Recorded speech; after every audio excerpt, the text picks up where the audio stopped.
بسم اللہ الرحمن الرحیم۔ السلام علیکم ورحمۃ اللہ وبرکاتہ۔ ایاک نعبد و ایاک نستعین۔ جزا اللہ عنا سیدنا محمد صلی اللہ علیہ وسلم علیہ۔ میرے پیارے پاکستانیوں، میں ہوں راؤ مسرور اور آپ لوگ دیکھ رہے ہیں میرا پاکستان مزدور چینل۔ میں آج عدلیہ کے کردار پر ایک مرتبہ پھر بات کرنا چاہتا ہوں کہ ہمارا جو سیاسی نظام آج کل چل رہا ہے، جس میں جو خرابیاں پیدا ہوئی ہیں، اس کا سب سے جو مین سبب ہے، مین جو سورس ہے، وہ ہماری جوڈیشل سسٹم ہے۔ اس جوڈیشل سسٹم کے ذریعے سے پاکستان کے اندر انارکی کا ماحول بنا دیا گیا ہے۔ اس جوڈیشل سسٹم میں یعنی کہ جو سپریم کورٹ آف پاکستان تھی، اس کا جو سابقہ چیف جسٹس تھا، جسٹس فائز عیسیٰ، اس نے جو اس قوم کے ساتھ کھلواڑ کیا ہے، اس کا تسلسل ہم آج بھی بھگت رہے ہیں۔ آج مخصوص نشستوں کا کیس عدالت کے اندر لگا ہوا ہے، لیکن عدالتیں یعنی کوئی نہ کوئی نقطہ نکال رہی ہیں، لیکن اس کی اصل وجہ جو سب ساری عوام کو پتہ ہے، یہ ہمارے ججوں کو سمجھ میں نہیں آ رہی۔ وہ اس لیے سمجھ میں نہیں آ رہی، یہ سب کمپرومائز ہیں اور اسٹیبلشمنٹ کے اشاروں پر یہ انہوں نے عدالت لگائی ہوئی ہے۔ اور یہ پہلے تو ہم میچوں میں سنتے تھے میچ فکسنگ، اسپاٹ فکسنگ، یہ جو آئینی عدالت کا جو بینچ بنایا گیا ہے، یہ سارا کا سارا فکسڈ میچ ہے۔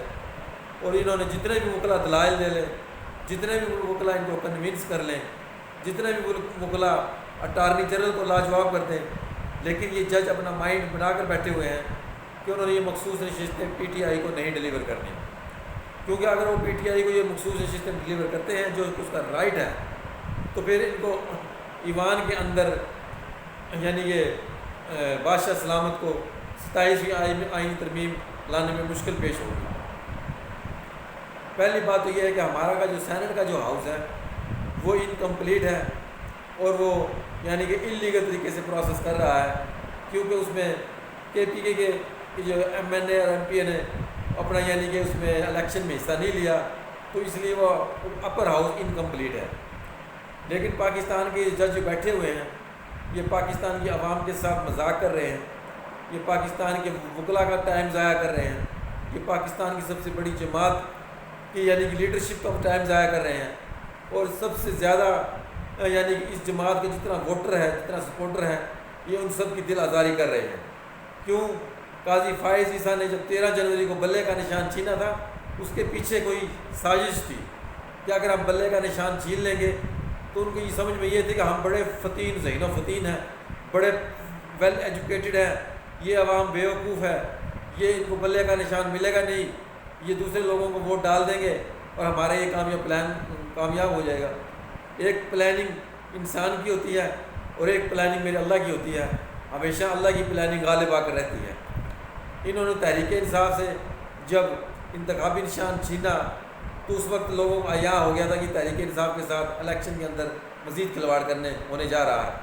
تمام آر اوز کو اور تمام پریزائڈنگ آفیسران کو اور جتنے بھی جو انتخابی عملہ تھا، ان کو یہ بات حکومتی سطح پر پہنچا دی گئی تھی کہ آپ لوگوں نے پیپلز پارٹی اور نون لیگ کی فیور کرنی ہے، ہر معاملے میں کوشش کریں گے نہیں کہ کینڈیڈیٹ کو زیادہ سے زیادہ مارجن سے جتوائیں، اور یہ کھلواڑ کمشنر، ڈپٹی کمشنر اور اسسٹنٹ کمشنر صاحبان کرتے رہے، اور ہماری عدلیہ ستو پی کے سوئی رہی۔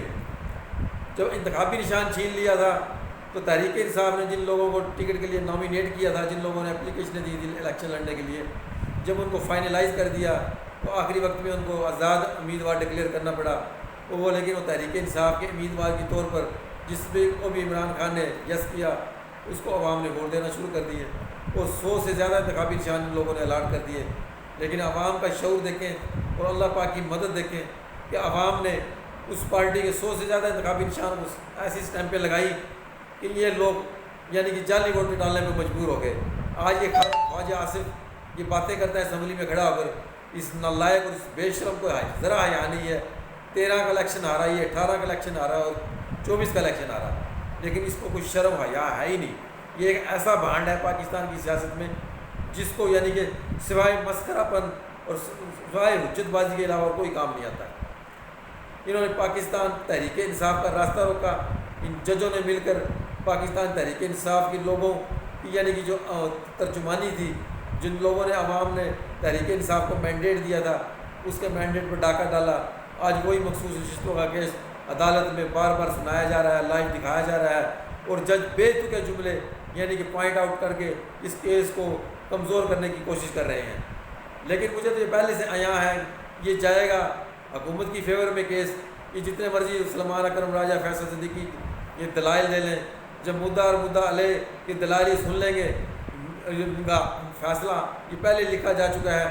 یہ صرف ٹائم گین کر رہے ہیں، عوام کو میڈیا بلا کر بیوقوف بنا رہے ہیں تاکہ ہم یہ بتائیں گے کہ ہم نے لیگل پروسیس کو پورا کیا اور جو لیگل ریکوائرمنٹ تھی اس کو جوڈیشل سسٹم کے تحت جو بھی ہم آرگومنٹ دینا چاہتے تھے وہ ہم نے لیے، تمام وکلا کی ان پٹ لی، اٹارنی جنرل کی حکومتی موقف لیا.